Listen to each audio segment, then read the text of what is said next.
नमस्कार, आप देख रहे हैं हल्ला बोल टीवी। मैं हूं दीपक शर्मा और नालंदा के शीतला माता मंदिर में जिन 9 लोगों की जानें गई हैं उनमें 8 महिलाएं हैं। उनकी जान भगवान ने नहीं ली, इस सिस्टम ने ली। उनकी जान पुलिस और प्रशासन की लापरवाही ने ली। 4 पुजारी गिरफ्तार हुए, थानेदार सस्पेंड। लेकिन क्या इस भगदड़ से सिस्टम सुधरेगा या फिर हमें सुधारने के लिए शीतला माता मंदिर जैसे और हादसों की जरूरत है? विपक्ष चुप है, गायब है, लेकिन जन सुराज की शाहबाद से प्रत्याशी रही डॉक्टर पद्मा ओझा ने मुझसे कहा कि वे कुछ सवाल बिहार सरकार से पूछना चाहती हैं, इस सिस्टम से पूछना चाहती है जो मंदिर गई महिलाओं को न बचा सका। तो वे हमारे स्टूडियो में हैं। पूछिए पद्मा ओझा जी, कौन से सवाल हैं जो आपको परेशान कर रहा है? बहुत बहुत धन्यवाद हमें ये मौका देने के लिए कि हमारे मन में जो है वो हमें बोलने का आपने मौका दिया। सबसे पहले नालंदा जिले के जो शीतला मंदिर में जो ये हादसा हुआ है, ये बहुत ही दुखद और दुर्भाग्यपूर्ण है। मैं उन सभी मृतक परिवारों के लिए संवेदना प्रकट करती हूँ। जनसुराज संवेदना प्रकट करता है और जनसुराज जो है वो हर संभव हर किसी के साथ, बिहार की जनता के साथ खड़ा है। सवाल ये नहीं है कि वहां पे 4 पुजारी को अरेस्ट कर लिया गया या वहां के सिपाही को अरेस्ट कर लिया गया। कहीं ना कहीं ये जो हादसा हुआ है ये यहाँ के सिस्टम के फेलियर को दिखाता है कि पूरा सिस्टम फेल है। क्योंकि सवाल ये है कि क्या शीतला मंदिर में इतनी जो भीड़ उमड़ी थी, क्या ये भीड़ पहली बार उमड़ी थी? ये तो पहली बार उमड़ी नहीं थी कि सरकार को और वहां के प्रशासनिक जो अधिकारी हैं उनको अंदेशा नहीं था कि यहाँ पे इतने लोग आ सकते हैं। ये तो पहले भी हुआ है। तो इन लोगों ने इस तरह का अनदेखा किया क्यों? वहां पे प्रशासनिक व्यवस्था क्यों नहीं की? पुलिस की तैनाती, सुरक्षा की व्यवस्था क्यों नहीं की? ऐसे अवसरों पर मेडिकल जांच शिविर भी लगाए जाते हैं। हर चीज की आशंका जताई जाती है कि अगर जिस जगह पे भी क्राउड हो रहा है तो वहां पे क्राउड मैनेजमेंट किया जाए। उसके लिए लोग पहले से तैयारी करते हैं। प्रशासनिक तैयारी। हद तो ये है कि अब पुलिस कह रही है कि हमें सूचना नहीं दी।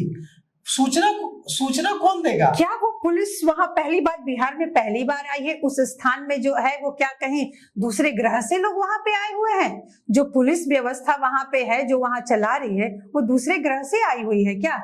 उसको ये अंदेशा नहीं है। ये अपनी विफलता का बात वो खुद बता रहे हैं कि हम वहीं के रहने वाले लोग, वहां की सुरक्षा जो है वो उनके हाथ में है। और वो कह रहे हैं कि पहले से पता नहीं था। क्या उनको पहले से नहीं पता था कि यहाँ शीतला मंदिर में जो मंगलवार को वहां भीड़ इकट्ठी होती है, आखिरी मंगलवार को जो वहां पे भीड़ इकट्ठा होती है वो हर साल होता है? क्या ये पहली बार हुआ है? ये बात उनको कौन बताएगा? इन चीजों की जानकारी तो उनको होनी ही चाहिए। तो ये बता रहे हैं कि उनकी जो मानसिकता, बैठक करनी चाहिए, मीटिंग करनी चाहिए थी कि मंदिर प्रबंधन के साथ कि आप बताइए कि आपको क्या कैसे करना है, कैसे मैनेजमेंट करना है, कितना आपको लेडी कांस्टेबल चाहिए जो महिलाओं को नियंत्रित रख सके, लाइन में रख सके, डॉक्टरों की क्या व्यवस्था है, या ये वहाँ के जो एसडीएम थे, एसडीएम का काम क्या होता है? वहाँ के एसडीएम को चाहिए था कि डॉक्टरों की व्यवस्था से लेकर सारे। सवाल वही है कि वहाँ के एसडीएम को पता नहीं था कि यहाँ पे भीड़ होगी। सिविल सर्जन को डॉक्टरों की व्यवस्था। अगर ऐसा, इसका मतलब ये उनकी नाकामी दिखा रहा है कि इतने वर्षों से वो लोग ऐसे आंख मूंद के बैठे हैं। आज जब यहाँ पे ये हादसा हुई है तो आज उनका आंख खुला है, तो अपने नाकामी को छिपाने के लिए कह रहे हैं कि कोई बता नहीं। कौन बताएगा भाई? आप वहाँ के एसडीएम हो और आपको पता होना चाहिए कि यहाँ हर साल ये भीड़ इकट्ठा होती है। सिर्फ नालंदा नहीं बल्कि बिहार के कोने कोने से लोग वहाँ पे आते हैं। माता शीतला माता का जो शीतलाष्टमी मंदिर है, उस मंदिर की महिमा को लेकर तरह तरह की कहानियां हैं और इसीलिए वहां दूसरे जिलों से भी महिलाएं जाती हैं। और सिर्फ पुलिस का सवाल नहीं है, सवाल है कि सिविल सर्जन क्या कर रहे थे, सवाल यह है कि एसडीएम क्या कर रहे थे। अगर वहां एक डॉक्टर की तैनाती नहीं थी, अगर वहां मेला लगा था, इतनी हजारों हजार महिलाएं आ गई थी और जब महिलाएं एक दूसरे पर जब भगदड़ मची और एक दूसरे पर चढ़ने लगे लोग, तो वहां इलाज की व्यवस्था करने वाला कोई नहीं था। वही बात, ये बेसिक नीड होती है। जहां भी अगर इस तरह की भीड़ इकट्ठा होती है, बड़े आयोजन होते हैं, आस्था का प्रतीक जहां मेले लगते हैं, वहां का प्रशासनिक व्यवस्था ही बेसिक चीजें कहता है कि भाई वहां उस दिन प्रशासन बढ़ाओ। अगर महिलाएं हैं तो वहां महिला जो प्रशासनिक है, पुलिसकर्मी है, उनकी नियुक्ति करो। वहां मेडिकल कैंप, आपातकालीन कैंप लगाओ कि अगर इन केस की किसी को कुछ इंजर्ड होता है तो वहां तत्काल उसको मेडिकल फैसिलिटी और सुविधाएं, फर्स्ट एड उनको किया जाए। तो ये पूरा का पूरा प्रशासन की नाकामी दिखा रहा है। और ऊपर से ये दुर्भाग्य है कि ये कह रहे हैं कि हमें बताया नहीं गया था। कौन आएगा और कौन बताएगा इन चीजों को? और रही बात कि इस भगदड़ में जो 8 महिलाएं, जो उस दुर्भाग्यपूर्ण है कि 8 महिलाओं ने अपना जान खोया है। अब ये सोचिए कि वो सिर्फ 8 महिलाएं नहीं थी, वो 8 परिवार था। आपने देखा होगा किसी भी घर में, ये प्रैक्टिकली हम लोग भी देखे हैं, बचपन से देखते आए हैं कि अगर किसी घर का पुरुष के साथ कुछ दुर्घटना हो जाती है तो माँ किसी भी तरह अपने बच्चों का लालन पालन कर लेती है और पोस पाल लेती है। लेकिन वहीं अगर घर की महिला ही नहीं रही तो आप सोचिए कि उस घर की क्या दुर्दशा, उन बच्चों का क्या होगा जिनकी माँ, जो माँ अपने बच्चों के लिए, अपने परिवार की सुख शांति के लिए वहां पूजा अर्चना करने गई थी, आज उसका घर उजड़ गया। ये सोचने वाली बात है। मैं आपसे कह रही हूँ, मेरे रोंगटे खड़े हो रहे हैं कि यह किस तरह का दुर्भाग्य है। और ये कोई भगदड़ आकस्मिक कुछ नहीं हुआ है, ये पूरा का पूरा जो हमारा बिहार सरकार है उसकी नाकामी को दिखाता है। प्रशासनिक नाकामी की, वो लोग अपने जो ड्यूटी है उस ड्यूटी को, बिल्कुल वो अपने ड्यूटी को उन्होंने ईमानदारी से नहीं निभाया। और आज उसको ढकने के लिए पुजारी को वो लोग अरेस्ट कर रहे हैं और पुलिस को अरेस्ट कर रहे हैं। अधिकारी कहाँ थे? सवाल ये है, क्या इसी तरह से महिलाओं की सुरक्षा बिहार में होती रहेगी?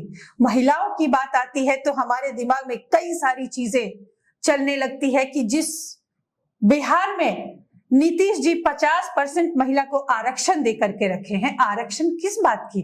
वहां तो सुरक्षा का सवाल है कि क्या बिहार की महिला सुरक्षित है बिहार में?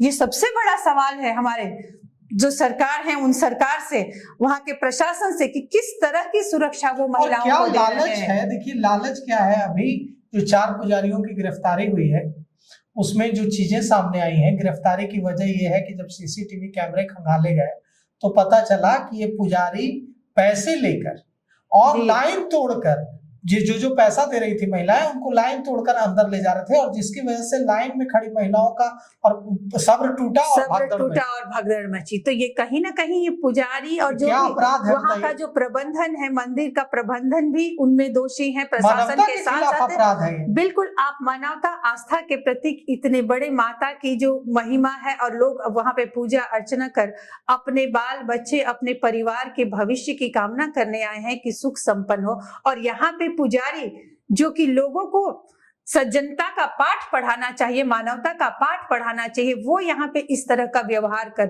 रहे हैं। तो ये समाज को क्या संदेश दे रहे हैं? और ये जिस तरह से उन्होंने ये दुर्व्यवहार किया कि वहां पे लोगों को, मंदिर होता है, कहते हैं कि भगवान के सामने हर कोई बराबर है, वहां कोई बड़ा छोटा नहीं होता है, तो उन्होंने वहां मानवता को तो पैसे से तौल दिया ना। तो ये बहुत ही दुर्भाग्यपूर्ण है। आज न पुजारी इस तरह के काम करते और न ही ये भगदड़ मचती। आज कम से कम उन 8 लोगों का घर तो नहीं उजड़ता।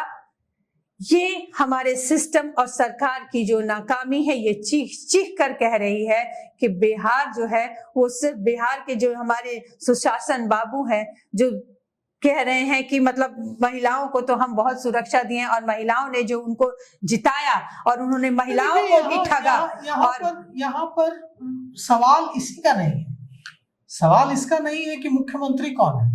अब नीतीश कुमार अब कुछ समय बाद मुख्यमंत्री नहीं रहेंगे, लेकिन बिल्कुल मुख्यमंत्री की कुर्सी पर अगर कोई दूसरा भी बैठा होता तो भी हादसा होता। अब मुख्यमंत्री तो वहां जाकर महिला कांस्टेबल तैनात नहीं करेंगे। सवाल ये है कि हमारा सिस्टम, वहां के डीएम की क्या रिस्पॉन्सिबिलिटी है, वहाँ के एसपी की क्या रिस्पॉन्सिबिलिटी है, भाई वहाँ जो एसडीएम है, सिविल सर्जन है, सिविल सर्जन का कोई रोल नहीं है ऊपर इसमें। से नीचे तक जो हमारी सरकारी तंत्र है वो तो भ्रष्टाचार में ऐसे लिप्त है भाई कि उनको मानवता से कोई मतलब नहीं है। कोई मतलब नहीं है मानवता से कि कौन महिला है और इस किस तरह से महिला को। मैंने नीतीश जी का नाम इसलिए लिया क्योंकि उन्होंने महिलाओं को अपने तरफ से तो सुरक्षा प्रदान किया है, हर चीज में 50% की भागीदारी दी है, लेकिन वही उनका जो सिस्टम नीचे आ रहा है, उनके इर्द गिर्द जो लोग हैं और जिस सिस्टम को लोग चला रहे हैं, उनको तो जितना अच्छा करना है वो अपना कर दिए, लेकिन आगे जिसको इम्प्लीमेंट करना है वही लोग अगर भ्रष्ट हैं तो उसका नतीजा आज हमारे यहाँ नालंदा के मंदिर में दिखाई दिया। बाकी जगह तो भगदड़ मचता है तो बात समझ नहीं आती है, मंदिर जैसे जगह भी आज सुरक्षित नहीं है। यह बिहार के लिए बहुत ही दुर्भाग्यपूर्ण है। सॉल्यूशन क्या है? सॉल्यूशन जब तक सरकार भ्रष्टाचार, हमारे देखिए जनसुराज में हम लोग इस बात का कहते हैं कि हम लोग यहाँ पे राजनीति करने जनसुराज नहीं आए हैं, सिर्फ और सिर्फ बिहार हमारा कभी न कभी बहुत गौरवपूर्ण यहाँ का इतिहास रहा है और हम लोग भी बड़े गर्व से कहते थे कि हम बिहारी हैं, लेकिन आज कोई यहाँ का बच्चा जाकर बाहर गर्व से कह दे कि हम बिहारी हैं, कोई बिहारी कहने के लिए तैयार नहीं होता है। इसका एकमात्र कारण है यहाँ के भ्रष्टाचार, यहाँ के तंत्र, यहाँ के प्रशासनिक व्यवस्था, यहाँ की शिक्षा, बेरोजगारी, कहीं ना कहीं हर तरह से बिहार को कमजोर करके रख दिया है। और जब तक इस पूरे यहाँ के तंत्र को सुदृढ़ नहीं बनाया जाएगा, यहाँ से भ्रष्टाचार खत्म नहीं किया जाएगा, तब तक जो हमारे ऊपर बैठे जो सरकारी तंत्र हैं, आप कितना भी नीचे वाले लोग को आप पकड़ लेते हैं, लेकिन ऊपर जो ये सारा रचना रच रहा है जिसको कि हर जगह पहुंचना है। अभी जैसे गांव में आपको मिलता है कि इंदिरा आवास योजना आया है, योजना तो आ गया, गलती वहां करी है, उन्होंने तो योजना गरीबों के लिए दिया, लेकिन उस आप जमीन पे जाइएगा तो देखिएगा, मैं आंख से देखी हूँ, एक महिला एग्जाम्पल दे रही हूँ, एक महिला जो कि विधवा है, उसके 3 बच्चे हैं और वो फूस के घर में रह रही है, उसको इंदिरा आवास नहीं मिला है क्योंकि उसके घर में कोई सिफारिश करने वाला नहीं है, वो उसके जाति का नहीं है। जो लोग वहां पे इंदिरा आवास देने वाले लोग हैं, जो उनके जाति वाले हैं, उनको 2-2 पास हो जाता है, लेकिन उस महिला जो आंसू बहा रही थी, रो रही थी कि हम अपने छोटे छोटे बच्चों को कैसे पालें, तो उसके लिए कौन खड़ा होगा? तो योजना तो आ गई है, लेकिन उस योजना को इम्प्लीमेंट कौन करेगा ईमानदारी से? तो बीच में जो ये तंत्र है, यही तंत्र है कि जो आज नालंदा के मंदिर में दुर्घटना घटी है, क्योंकि इनको पता है कि यहाँ पे जब भीड़ इकट्ठा होती है भाई, तो पहले से वहां व्यवस्था करनी चाहिए, पुलिसकर्मी लगानी चाहिए, वहां कांस्टेबल लगाना चाहिए, लेडीज लाना चाहिए, वहां पे मेडिकल फैसिलिटी करनी चाहिए। कि ये कॉमन सेंस है कि जब छोटे मोटे मेले होते हैं, आयोजन किए जाते हैं, हम लोग जब अपनी सभाएं करते हैं, चुनाव में जब हम लोग सभाएं करते थे, तो उस सभा में भी एक हम लोग मेडिकल कॉर्नर रखते थे कि जहाँ पे एक डॉक्टर बैठा दे कि हो सकता है कब किसको किस चीज की जरूरत पड़ जाए तो उसकी सहायता हो। तो ये कॉमन सेंस की बात है, लेकिन यहाँ तो मानवता से कोई मतलब नहीं है ना। हमारे दिल में रहेगा कि हम अपने लोगों के साथ खड़े हैं, हमें जो शक्तियां दी गई है, हमारे जो अधिकार हैं, हम उसका सदुपयोग करें और लोगों की सहायता करें। तो यहाँ तो ऐसा नहीं है, हमें 2 पैसा मिला, हम लिए और हम बैठ गए, बाकी जनता जाए भाड़ में। तो ये हमारे यहाँ का सरकारी तंत्र है, इसलिए हमने नीतीश जी का नाम लिया कि वहां से तो वो सारी सुविधाएं तो दे दिए, महिलाओं को सुरक्षा तो दे दिए, सब चीज तो दे दिए, लेकिन मिला कहाँ? आखिरकार अंत में महिलाओं को जान गंवानी पड़ रही है। कहीं आप देखिए तो आज आए दिन कितने केसेस आ रहे हैं, महिलाओं के साथ दुर्व्यवहार किया जा रहा है, रेप किया जा रहा है। कहाँ महिला सुरक्षित है बिहार में? नीट हत्याकांड आपने सुना ही है और आप लोगों ने बहुत चलाया है। आज वो केस का क्या हुआ? अभी सीबीआई के पास पड़ा हुआ है। अगर जनसुराज नहीं जाता, प्रशांत जी जाकर वहां आवाज नहीं उठाते, तो वहां पे तो लीपापोती कर दी गई थी कि भाई ये प्रेम प्रसंग का मामला है और 1-2 लोगों को वहां पे सस्पेंड करके छोड़ दिया गया और वहां की जो प्रशासन है, जो पुलिस है, उसने भी लीपापोती करके उसको खत्म कर दिया। दोबारा उनपे परिवार वालों पे ही दबाव बना रहा है कि केस वापस ले लो। तो ये हमारे यहाँ का सरकारी तंत्र है। इस कदर बिहार की सरकार और बिहार का तंत्र जो है वो भ्रष्टाचार में लिप्त हो गया है कि महिला का सुरक्षा जो है यहाँ पे बहुत ही बड़ा प्रश्न चिन्ह है कि क्या महिला यहाँ किस तरह सुरक्षित है। न बाहर सुरक्षित है, न मंदिर में तक। मतलब ऐसा दुर्भाग्य है, कहना पड़ रहा है कि महिला रास्ते में चलती थी तो अकेले नहीं जा सकती थी, सुरक्षा का सवाल था ही। आए दिन इसी नालंदा में जो घटना अभी घटी है एक महिला के साथ, उसको किस तरह का रूप दे दिया गया है वो आप देख ही रहे हैं। हो सकता है हम लोग कल जा रहे हैं, वहां पे उनसे मिलेंगे भी, लेकिन यही सुरक्षा का प्रश्न है कि ऐसे तो महिलाएं सुरक्षित थी नहीं। आज मंदिर में भी, मंदिर जैसे पवित्र स्थान पर भी महिलाएं सुरक्षित नहीं है। तो देखिए, ये जो पीड़ा है जो डॉक्टर पद्मा ओझा महसूस कर रही हैं, वो पीड़ा बिहार की हर महिला को परेशान कर रही है कि क्या अब मंदिर जाने में भी महिलाओं को डर लगेगा? क्या अब मंदिर जाने पर अगर माँ मंदिर जाएगी तो बच्चे डरे रहेंगे कि माँ मंदिर से लौट कर आ जाएगी या नहीं आएगी? मंदिर से खबर आएगी कि माँ नहीं रही। 8 महिलाओं के घर तो खबर चली गई कि उनकी माँ अपने बच्चों के लिए, अपने पति के लिए, अपने परिवार के दूसरे सदस्यों के लिए मन्नतें मांगने गई थी मंदिर, लेकिन लौट कर नहीं आई। तो ये एक बड़ा सवाल है जिसका जवाब बिहार के सिस्टम को देना होगा कि क्या हम अपनी बिहार की महिलाओं से मंदिर जाने का अधिकार भी छीन लेंगे और वे उन्हें मंदिर जाने में डर लगेगा? आपको क्या लगता है? अपने विचार कमेंट कर जरूर दीजिएगा। तो फिलहाल इस पेशकश में इतना ही। आगे की खबरों के लिए देखते रहिए हल्ला बोल टीवी। शुक्रिया।